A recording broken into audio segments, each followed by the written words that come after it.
কাৰ্বি আংলঙৰ PGR VGR ভূমিৰ অবৈধ বেদখলক ডিফুত স্থিতি স্পষ্ট কৰি দুই পাৰ্বত্য জিলা কংগ্ৰেছৰ যুটীয়া সংবাদমেল কাৰ্বি আংলং আৰু পশ্চিম কাৰ্বি আংলং জিলা কংগ্ৰেছ দলে সোমবাৰে ডিফুস্থিত কংগ্ৰেছ কাৰ্যালয়ত এখন সংবাদমেল সম্বোধন কৰি বিজেপি নেতৃত্বাধীন অসম চৰকাৰৰ জৰিয়তে কাৰ্বি আংলং স্বায়ত্তশাসিত পৰিষদৰ ক্ষমতা কৰ্তন কৰাৰ অভিযোগ আনে কাৰ্বি আংলং আৰু পশ্চিম কাৰ্বি আংলং জিলা কংগ্ৰেছৰ সভাপতিদ্বয় ক্ৰমে বিদ্যা সিং ৰংপি আৰু সিং তেৰণে সম্বোধন কৰা সংবাদমেলত বহুকেইটা গুৰুত্বপূৰ্ণ বিষয়ত কংগ্ৰেছৰ স্থিতি স্পষ্ট কৰাৰ লগতে শাসকীয় বিজেপি দলক সমালোচনাৰ লক্ষ্য কৰি লোৱা পৰিলক্ষিত হয় জিলাখনক পিজিআৰ ভিজিআৰ ভূমিত উচ্ছেদ চলোৱা সন্দৰ্ভত কংগ্ৰেছ দলটোৱে বিষয়টোৰ সন্দৰ্ভত সকলো দল সংগঠনে সহমত পোষণ কৰি এই ভূমিত উচ্ছেদ চলোৱাৰ সিদ্ধান্ত গ্ৰহণ কৰিছিল বুলি উল্লেখ কৰি এতিয়া পৰিষদৰ মুখ্য কাৰ্যবাহী সদস্য ডক্টৰ তুলিৰাম ৰংহাঙে 15 দিনৰ ভিতৰত জাননী জাৰি কৰাৰ কথা ঘোষণা কৰা বুলি উল্লেখ কৰি বল এতিয়া তুলিৰাম ৰংহাঙৰ কোৰ্টত থকা বুলি উল্লেখ কৰিছে আনহাতে ষষ্ঠ অনুসূচীৰ 125তম সংশোধনী সন্দৰ্ভত সংবাদমেলত কয় যে ইতিমধ্যে ইয়াৰ খচৰা প্ৰস্তুত হৈছে আৰু ৰাজ্যসভা আৰু লোকসভাত সংশোধনৰ বাবে দাখিল কৰা হৈছে বিদ্যা সিং ৰংপিয়ে কয় যে 2007-2009 বৰ্ষত পৰিষদত কংগ্ৰেছ ক্ষমতাত থকাৰ সময়ত তেওঁ শিক্ষা বিভাগৰ কাৰ্যবাহী সদস্যৰূপে কাৰ্যনিৰ্বাহ কৰিছিল আৰু সেই সময়ত পৰিষদে কনিষ্ঠ অভিযন্তাৰ পৰা প্ৰাথমিক কলেজ শিক্ষকলৈকে পৰিষদে নিযুক্তি দিবলৈ সক্ষম হৈছিল বুলি উল্লেখ কৰি কয় যে এতিয়া ৰাজ্য চৰকাৰে SIU জাপি দি পৰিষদৰ প্ৰাথমিক শিক্ষক পৰ্যন্ত নিযুক্তি ক্ষমতা কাঢ়ি নিয়া বুলিও দাবী কৰিছে কাৰ্বি আংলঙত হঠাতে এনেকৈ কিছুমান সমস্যাৰ ওপৰত এইকেইদিন আমাৰ বিভিন্ন চেনেলত ভাইৰেল হৈ আছে সেইখিনি সম্পৰ্কে দুই এষাৰ ক'বলৈ বিচাৰিছোঁ বিশেষকৈ এইকেইদিন বহুত চৰ্চিত হৈছে এটা কথা সেইটো হৈছে পিজিআৰ আৰু ভিজিআৰৰ কথাটো সেইটো আমাক বহুতে আমাক প্ৰশ্ন কৰে আপোনালোকৰ কি ক'বলগীয়া আছে আমি আপোনালোকৰ জৰিয়তে এইটো ক'ব বিচাৰিছোঁ আচলতে বৰ্তমান যিটো এতিয়া আমি পৰিৱেশ যিটো পাইছোঁ যিটো আমি এতিয়া বৰ্তমান যিটো চিটুৱেশ্যন সেইটো হিচাপত খুব বেছি আলোচনা কৰিবলৈ নাই বুলি মই ভাবোঁ কাৰণ ইতিমধ্যে গোটেইখিনি আলোচনা হয় আমাৰ যিটো বল আমাৰ অট'নমাছ কাউন্সিল নাইবা আমি CM বুলি ক'ব পাৰোঁ তেখেতৰ কোৰ্টত আছে গতিকে আপোনালোকে জানে যোৱা ইলেকশ্যনৰ আগত যিটো 19 ফেব্ৰুৱাৰী যিটো এটা অল পাৰ্টি মিটিং আৰু অল ছ'চিয়েল অৰ্গেনাইজেশ্যনৰ যিটো মিটিং হৈছিলে তাতে এটা ইউনিভাৰ্চেল এটা সিদ্ধান্ত এটা হৈছে এইটো আমাৰ যিটো সুপ্ৰিম কোৰ্টৰ যিটো আমাৰ বাৰ্ধিক আছে সেইটো বাৰ্ধিক মতে কাম কৰিব আৰু এইটো সন্দৰ্ভত আমাৰ অট'নমাছ কাউন্সিলৰ তৰফৰ পৰা আমাৰ CM ডাঙৰীয়াই ইতিমধ্যে এইটো সময়ত তেখেতে ৰেছপনচিবিলিটি লৈছে কিন্তু মাজত ইলেকশ্যন থকাৰ বাবে তেখেতে কৈছে ইলেকশ্যনৰ পিছত কৰা হ'ব তো যেই নহওক ইলেকশ্যনৰ পিছতো তেখেতে এটা ফেক্ট ফাইণ্ডিং কমিটি গঠন কৰিছে বুলি শুনিছোঁ তাৰ লগতে আছে হাই পাৱাৰ মিটিং তেখেতসকলে গঠন কৰিছে আৰু দুবাৰ তিনিবাৰ আলোচনাও হৈছে এইটো সন্দৰ্ভত দুদিনমান আগতে তেখেতসকলে যিটো মিটিং কৰিলে হাই পাৱাৰ মিটিং তাৰপিছত তেখেতে বোধহয় আপোনালোকৰ জৰিয়তে ৰাইজক জনাইছে যে অহা 15 দিনৰ ভিতৰত তেখেতে কামটো কৰিব গতিকে যিহেতু এই গোটেইখিনি কাম কৰাৰ যিটো অথৰিটি আছে এইটো আমাৰ অট'নমাছ কাউন্সিলৰ চৰকাৰ যিসকলে চলাব তেওঁলোকে কৰিব লাগিব আৰু সেইটো হিচাপত আমাৰ CMে যিটো দায়িত্ব লৈছে গতিকে মোৰ বোধে CMে কিমানখিনি কৰিব পাৰিব নোৱাৰিব তেখেতৰ কথা তেখেতে কৈছে ল' এণ্ড অৰ্ডাৰ আমাৰ অট'নমাছ কাউন্সিলৰ হাতত নাই এইটো অসম চৰকাৰে লিখিব লাগিব তেখেতে অসম চৰকাৰৰ লিখি পাই কেতিয়া কেনেকৈ কৰে বৰ্তমানটো গোটেইখিনি কথাটো আমাৰ অট'নমাছ কাউন্সিলৰ প্ৰতি নিৰ্ভৰ কৰি আছে গতিকে আমাৰ গোটেইখিনি খুব ঠাইশালা কৰিব দৰকাৰ নাই বুলি মই ভাবোঁ এইটো হৈছে আমাৰ যিটো পিজিআৰ আৰু ভিজিআৰৰ কথাটো গতিকে আমাৰ যিটো আলোচনা হৈছিলে প্ৰথম যিটো আমাৰ অল পাৰ্টি মিটিঙত আলোচনা হৈছিলে আৰু অল ছ'চিয়েল অৰ্গেনাইজেশ্যন যিটো মিটিং আলোচনা হৈছিলে এইটো মিটিঙৰ যিটো সিদ্ধান্ত মতে কৰক এইখিনি আমাৰ অট'নমাছ কাউন্সিলৰ ওপৰতে আমি ৰেছপনচিবিলিটি আমি দিছোঁ তাৰপিছত 2 নম্বৰ কথাটো এইটো বোধহয় আপোনালোকে শুনিছে যে আমাৰ UPDS আৰু আমাৰ MCL যিটো DSD আছিলে তেওঁলোকৰ যিটো চৰকাৰৰ লগত হোৱা চুক্তিৰ মতে এতিয়া আমাৰ কেন্দ্ৰীয় চৰকাৰে আমাৰ যিটো 6th শিডিউলটো এমেণ্ডমেণ্ট কৰিবলৈ গৈ আছে, এইটো এমেণ্ডমেণ্টটো হ'ব কি 125th এমেণ্ডমেণ্ট হ'ব, 25 এইটো এমেণ্ডমেণ্ট হ'ব। গতিকে এইটো হিচাপতে বোধ হয় মই অনুমান এটা কৰিছোঁ, দুদিনমান আগতে তেওঁলোকে ইয়াৰ যিটো 6th শিডিউলৰ ওপৰত যে ৱৰ্কশ্বপ এটা পাতিছে, সেইটো সন্দৰ্ভে তেওঁলোকে বোধ হয় আলোচনা কৰিব। আৰু আমাৰ যিটো 6th শিডিউল, যিটো আমাৰ পাৱাৰ আছিলে, এই পাৱাৰ পৰ্যাপ্ত নহয় বুলি পেলাই আজি প্ৰায় 38 বছৰমান আগতে আমাৰ তাৰ বিৰুদ্ধে এটা আন্দোলন আৰম্ভ হৈছিলে ASDC আৰু কাষ্ট নিগমৰ পৰা। তাৰপিছত মাজতে আকৌ তেনেকৈ আৰু আহিল কিছুমান সংগঠন, তেওঁলোকেও বিচাৰে আমাৰ জিলাখন অট'মেটিকলৈ পৰ্যবেক্ষিত কৰিব লাগে। এইটো হিচাপে তেওঁলোকে কি কৰিলে, পিছত ধৰি লওক আমাৰ UPDSৰ পৰা আৰম্ভ কৰি ASDC, UPDSৰ পৰা আৰম্ভ কৰি এই লাষ্ট আমাৰ কেনেললৈকে তেওঁলোকে অট'নমাছ কাউন্সিলৰ বাবে মূল পাৱাৰ আনিবলৈ বুলি তেওঁলোকে এগ্ৰিমেণ্ট কৰিলে। MOE আছে, তাৰপিছত আৰু MOS এটা আছে, তাৰপিছত MOS 2। এটা যিটো তেওঁলোকে কৈছে, মই প্ৰথমে যিসকলে এই চুক্তি স্বাক্ষৰ কৰিছে ধৰি লওক তেওঁলোকৰ মই প্ৰথমে ধন্যবাদ জনাব বিচাৰিছোঁ। তেওঁলোকে বহুত কষ্ট কৰি হ'লেও আমাৰ অট'নমাছ কাউন্সিলৰ বাবে মূল পাৱাৰ আনিব বিচাৰিছে, আনিছেও, সেইটো হিচাপত চুক্তিও হৈছে। কিন্তু কথাটো হ'ল, এতিয়া যিটো আমি আমাৰ 6th শিডিউল যিটো আমি মূল পাৱাৰ পাইছোঁ বুলি আমি ভাবি আছিলোঁ, দুবাৰকৈ আমাৰ ইয়াত চুক্তি হৈছে, যিটো চুক্তি হোৱাৰ পিছত আমি দেখিলোঁ কিন্তু আমাৰ পাৱাৰবোৰ লাহে লাহে নাইকিয়া হৈ গৈ আছে,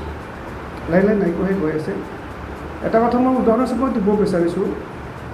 মই যেতিয়া EM আছিলোঁ অট'নমাছ কাউন্সিলৰ এডুকেশ্যন ডিপাৰ্টমেণ্টৰ 2007 আৰু 2009 চনৰ ভিতৰত,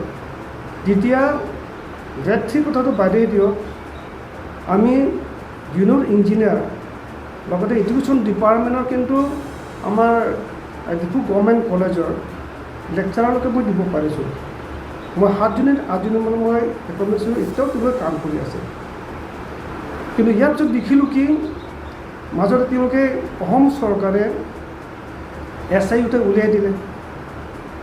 ষ্টাফ ছিলেকশ্যন ইনস্পেকশ্যন ইউনিট বুলি উলিয়াই দিলে। এতিয়া উলিয়াই দিয়াৰ পিছত কি হ'ল, আমাৰ অট'নমাছ কাউন্সিলে গ্ৰেড 3 হওক, গ্ৰেড 4 হওক, আনকি আমাৰ যিটো মই অথনি কৈছোঁ জুনিয়ৰ ইঞ্জিনিয়াৰ লেভেললৈকে আমাৰ যিটো গ্ৰেড 3 আমাৰ যিটো অফিচাৰ বুলি কওঁ, সেইটো গ্ৰেডলৈকে দিব নাপালে। এতিয়া SIU যদি তাৰ পৰা ক্লিয়াৰেঞ্চ আহে আৰু যদি NOC পায়, তেতিয়াহে দিব পৰা হ'ল। আৰু 2 নম্বৰ কথাটো, আমাৰ যিটো ইনহেৰিটেঞ্চ ছাবজেক্ট আছিলে, লেণ্ড হওক, ফৰেষ্ট হওক আৰু প্ৰাইমেৰী এডুকেশ্যন, প্ৰাইমেৰী এডুকেশ্যন আগতে এনেকৈ আছিলে টোটেলি আমাৰ কাউন্সিলৰ আণ্ডাৰত আছিলে। কিন্তু এতিয়া কি হ'ল, এগ্ৰিমেণ্ট হোৱাৰ পিছত কি নাজানো, এতিয়া আমাৰ যিটো প্ৰাইমেৰী এডুকেশ্যন যিটো ডিপাৰ্টমেণ্টটো, এইটো সম্পূৰ্ণৰূপে অসম চৰকাৰৰ হাতত গুচি যোৱাৰ নিচিনা। গতিকে এইখিনি যোৱাৰ পৰা বাধা দিয়া কৰিবলৈ কিবা এটা ব্যৱস্থা আমাৰ কাউন্সিল কৰিব লাগিছিল, কিন্তু কাউন্সিল কৰিব পৰা নাই। আৰু আপোনালোকে চাওক, আগতে আমাৰ যে অসম চৰকাৰ আছিলে, আমি কিন্তু সৰু সৰু কাম দিছিলোঁ, আমি সৰু সৰু কণ্ট্ৰেক্ট কাম আমি দিব পাৰিছিলোঁ। এইটো PT কণ্ট্ৰেক্টৰ বুলি কয়, মিডিয়াম লেভেল কণ্ট্ৰেক্টৰ বুলি কওঁ। আজি যিটো BJP-সকলে কৰিছে, কোটি কোটি টকা কাম এই PT কণ্ট্ৰেক্টৰ কৰিব নোৱাৰে। সেইকাৰণে আজি তেওঁলোকৰ হাতত আচলতে কোনো কাম নোহোৱাৰ বাবে এই অৰ্থনৈতিক সমস্যাটো আহি গৈছে কাৰ্বি আংলঙত। আৰু তাৰ লগত যি 2জনে পাইছে, কোনোবা ছাপ্লাই পাইছে, কোনোবা কণ্ট্ৰেক্ট পাইছে, কিন্তু আমি শুনিব পাইছোঁ তেওঁলোকে আনকি পে'মেণ্ট নাপায়, তেনেকৈ চলিব। আৰু ৰাইজৰ হাতত টকা যাব, যদি কিবা এটা ব্যৱস্থা নকৰে BJP-সকলে, কেনেকৈ ৰাইজৰ হাতত টকা যাব। কংগ্ৰেছৰ দিনত বহুত স্কিম আছিলে মহিলাসকলৰ বাবে, মৰমী, মাজনী,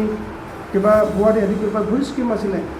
এনেধৰণৰ স্কিম কিন্তু BJP-ৰ হাতত নাই। সেইকাৰণে আমাৰ কাৰ্বি আংলং ৰাইজে কিন্তু আজি এই অৰ্থনৈতিক দিশত এই শোচনীয়ভাৱে এই সমস্যাটো আমি পাইছোঁ। গতিকে তাৰ বাবে এইটো আমাৰ যিটো চৰকাৰে ভাবিব আছিলে, আৰু কংগ্ৰেছত যেনেকৈ আমি কাম কৰিছিলোঁ, তেওঁলোকে এনেকৈ কৰিব লাগিছিল, জনসাধাৰণৰ কথা চিন্তা কৰিব তেনেকৈ কৰিব লাগিছিলে। কিন্তু আজি BJP চৰকাৰে এইখিনি কৰিব পৰা নাই, তেওঁলোকে কৰিব নোৱাৰিলে। মই এইটো ৰাজ্যৰ কিছুমান অকণমান দাঙি ল'ব বিচাৰিছোঁ। এতিয়া মই যদি প্ৰয়োজন হ'ব অলপ পিছত ক'ম। এতিয়া মোৰ লগত আমাৰ উপস্থিত আছে আমাৰ ৱেষ্ট কাৰ্বি আংলং ডিষ্ট্ৰিক্ট কংগ্ৰেছৰ। আচলতে ইলেকশ্যন কৰাৰ আগতে এইটো আমাৰ চৰকাৰৰ এইটো দায়িত্ব হয় নহয়, তাৰ প্ৰতি সংস্থাপনৰ ব্যৱস্থা কৰিব লাগে হয় নাই? এইটোতো আৰু ক'বলৈ কথা নহয়, সংস্থাপন নকৰাকৈ কেনেকৈ কৰিব, যদি ইলেকশ্যন হোৱাৰ পিছত ক'ত বাজে কেনেকুৱা হ'ব, তাৰ প্ৰতি তেওঁলোকে ব্যৱস্থা কৰিব লাগিব। কিন্তু এইটো অট'নমাছ কাউন্সিলে কৰিব হয় নহয়। আমি কথা হৈছে কি আমাৰ যিটো PGR VGRটো যিটো আমাৰ সুপ্ৰিম কোৰ্টৰ যিটো নিৰ্দেশ আছে সেইটো আমিতো চবেই মানিবই লাগিব। আৰু এইটো হিচাপতে যোৱাবাৰ যিটো অল পাৰ্টি মিটিং হৈছিলে আৰু যিটো অল ছ'চিয়েল অৰ্গেনাইজেশ্যন মিটিং হৈছিলে সেইটো হিচাপতেতো সিদ্ধান্তটো হৈছিলে। এইটোৱে কথা। হাই পাৱাৰ কমিটি আচলতে তেওঁলোকে কিছুমান ছাজেশ্যনে দিব পাৰিব, কিন্তু ছাজেশ্যনৰ ওপৰত আমাৰ অট'নমাছ কাউন্সিল কি কৰে নাজানো। মেইন পাৱাৰটো হাই পাৱাৰ কমিটিটো জাষ্ট এইটো ছাজেশ্যন দিয়া নাইবা কিবা ফেক ফাইণ্ডিঙৰ কিবা কথাই আছে মই জনামতে, কিন্তু ফাইনেল যিটো কাম কৰিব লাগিব অট'নমাছ কাউন্সিলে। অট'নমাছ এক্সিকিউটিভ কমিটি কৰিব লাগিব আৰু আমাৰ হেডেড বাই CM এতিয়া কেনে কৰিব লাগিব। হাই পাৱাৰ কমিটিটো নিজে এইভাবে কৰিব নোৱাৰে। কিবা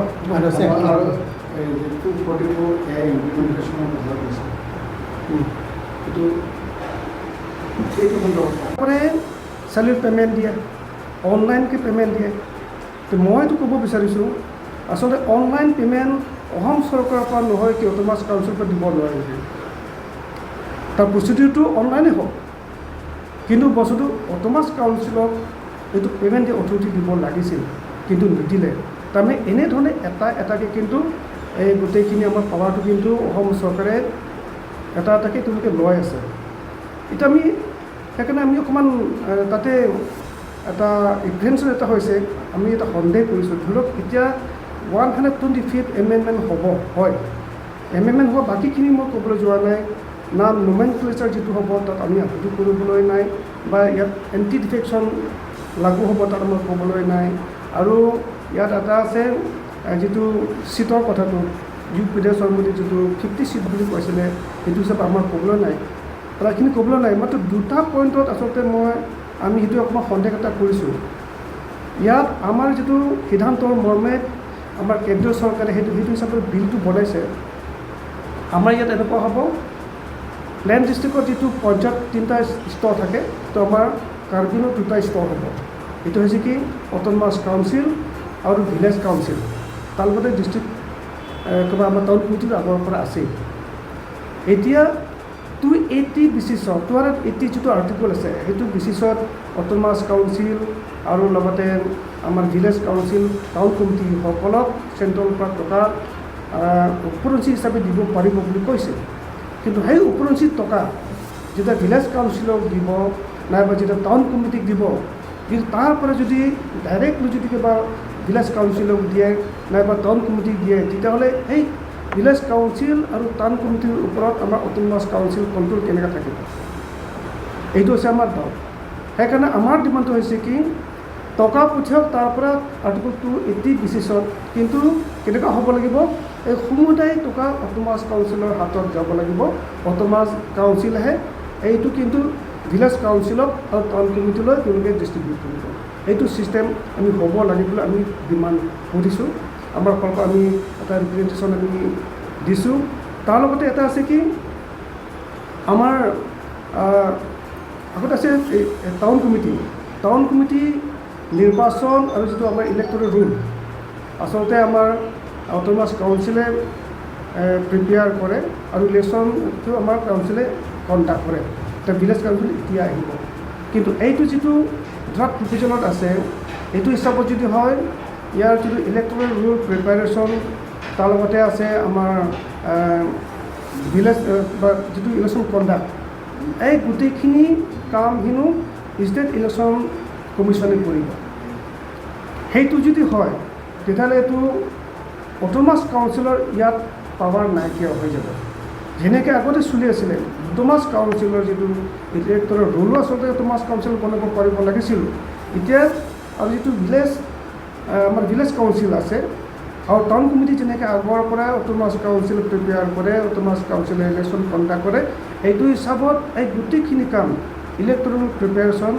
আৰু লগতে আমাৰ ইলেকশ্যনটো আমাৰ অট'নমাছ কাউন্সিলকে কণ্ডাক্ট কৰাৰ দায়িত্ব প্ৰিপেয়াৰ কৰাৰ দায়িত্ব দিব লাগে বুলি আমি ডিমাণ্ড কৰিব বিচাৰিছোঁ আৰু এইটো সন্দৰ্ভত অকল আমি ডিমাণ্ড কৰিলেও নহ'ব আমাৰ বিভিন্ন পলিটিকেল পাৰ্টি আছে আৰু বিশেষকৈ আছে আমাৰ ইয়াত অট'নমাছ কাউন্সিল যিটো বিজেপি শাসনত আছে আৰু আপোনালোকে আমি সকলোৱে জানো এটা বিজেপি আমাৰ কাউন্সিলতে আছে ষ্টকটো আছে আৰু চেণ্ট্ৰেলতে আছে নহয় জানো আমি যিমানখিনি আমি ডিমাণ্ড কৰিম আমাৰ ডিমাণ্ডৰ ওপৰত তেওঁলোকে যিমানখিনি গুৰুত্ব দিব হয়তো আমাৰ যিটো অট'নমাছ কাউন্সিল যিটো কৰে বিজেপি দলৰ চৰকাৰ যদি কৰে তেতিয়াহ'লে এইটোৰ ওপৰত খুব বেছি এটা ইম্পেক্ট এটা হ'ব সেইকাৰণে মোৰ তেওঁলোকৰ ওপৰতো অনুৰোধ যে বিশেষকৈ আমাৰ অট'নমাছ কাউন্সিলৰ যিটো বৰ্তমান পাৱাৰ এইটো পাৱাৰটো একেধৰণে ৰাখিবলৈ আনকি তাতকৈ আৰু মূল পাৱাৰটো আনিবলৈ যিটো চেষ্টা কৰিছে আমাৰ বিভিন্ন সংগঠনে ইউথ দেশৰ পৰা আৰম্ভ কৰি কেনেকৈ আৰম্ভ কৰি গোটেইখিনি যে কৰিছে এই গোটেইখিনি মূল পাৱাৰটো বাহাল ৰাখিব লাগে এইটো হিচাপত এই গোটেইখিনি কাম এইদৰে হ'বলগীয়া আমি ভাবোঁ সেইকাৰণে আমাৰ ফালৰ পৰা আমি সেইটো এটা ডিমাণ্ড কৰিব বিচাৰিছোঁ কিন্তু আল্টিমেটলি কি হয় বস্তুটো সেইদিনাখন ইয়াত তেওঁলোকে 6 চিডনৰ যিটো ৱৰ্কশ্বপ হৈছিলে তাতো আমাৰ এলভিন তেওঁলে ক'ব লগা বাহিৰ হ'ল এই গোটেইখিনি কথা এনেকুৱা হ'ব তেনেকুৱা ফৰ্মত কাম আহিব আমাৰ কাউন্সিলত কিন্তু আল্টিমেটলি তেওঁ এটা কথা কৈছে এইটো হৈছে আমিও মানুহ সেইটো হিচাপে আমি দাবী কৰিম আমি সেইটো ডিমাণ্ড কৰিম এইটো হৈছে কি আচলতে যিমান মূল পাৱাৰে নিদিয়ক আমাৰ অট'নমাছ কাউন্সিল কিন্তু কাৰ্বি আংলং আৰু ৱেষ্ট কাৰ্বি আংলং ৰাইজৰ বাবে আনকি আমাৰ ডিমা হাছাওৰ বাবেও কিন্তু ইমানখিনি পৰ্যাপ্ত নহয় আৰু এইটো ফাইনেল চলিউশ্যন নহয় ফাইনেল চলিউশ্যন হ'বলৈ হ'লে আমাৰ যিটো ডিমাণ্ড চলি আছে এতিয়ালৈ হয়তো 38 ইয়াৰ্ছ হ'ল আমাৰ কাৰ্বি আংলং ৱেষ্ট কাৰ্বি আংলং আৰু ডিমা হাছাওৰ যিটো ডিমাণ্ড চলি আছে ইমপ্লিমেণ্টেশ্যন অফ আৰ্টিকল 244A এইটো ডিমাণ্ড আমি কৰিছোঁ আৰু এইটো ইমপ্লিমেণ্ট হ'ব লাগিব তেতিয়াহে কাৰ্বি আংলং আৰু ৱেষ্ট কাৰ্বি আংলং MCLৰ কিন্তু আমাৰ ফাইনেল হিচাপত ফাইনেল চলিউশ্যন আহিব গতিকে এইটো ডিমাণ্ড আমি এতিয়া আকৌ ৰিটাৰেট কৰিম আমি আকৌ আৰম্ভ কৰিম এই গোটেইখিনি কথা আমি আপোনালোকৰ জৰিয়তে জনাব বিচাৰিছোঁ আৰু এটা কথা বিশেষকৈ আমাৰ যিটো মই চমুকৈ ক'ব বিচাৰিছোঁ আমাৰ যিটো আমাৰ সমাজত আজি বিশেষকৈ আমাৰ কাৰ্বি আংলং যিটো ইকনমিক ক্ষেত্ৰত অৰ্থনৈতিক ক্ষেত্ৰত কিন্তু বহুত শোচনীয় অৱস্থা এটা হৈছে আমাৰ মানুহ হাতত টকা নাই বস্তু বাহিনীৰ জুই চাই দাম নহয় জানো তাৰ কিছুমান কাৰণ আছে এই কাৰণসমূহ মই এতিয়া আচলতে খুব বেছি পহলাই নকওঁ কিন্তু সেইটোৰ পৰা আমি হাত সাৰিব লাগিব বিশেষকৈ আমাৰ অট'নমাছ কাউন্সিলে এইটো চিন্তা কৰিব লাগিছিলে যে যেতিয়ালৈকে ৰাইজৰ জনসাধাৰণৰ হাতত যদি টকা নাযায় গৈ নাপায় তেতিয়াহ'লে আমাৰ দেশখন ধনী হৈছে ক'ব নোৱাৰোঁ নহয় জানো আমাৰ GDP বাঢ়িছে বুলি ক'ব নোৱাৰোঁ কিন্তু বিজেপিৰ হাতত এইটো যিটো অৱস্থা হৈছে নহয় এতিয়া গাঁৱৰ ৰাইজৰ মানুহ হাতত নাই টকা নাই তেওঁলোকে দৈনিক যিটো লাগতীয়াল সামগ্ৰী কিনিব টকা নাথাকে এনেকুৱা অৱস্থা তাৰ কিছুমান কথা হৈছে কি এতিয়া বহুত মানুহ আনএমপ্লয়ড হৈছে আনএমপ্লয়ড হোৱা কাম কৰিব জেগা নাই কাৰণে তেওঁলোকে এতিয়া আমাৰ কাৰ্বি আংলঙৰ পৰা বহুতে কেৰালা বেংগলোৰ আদি যাবলৈ হৈছে কাৰ্বি আংলঙৰ পৰা চেমচিং ক্ৰ' ৰিপৰ্ট অসম টুডে।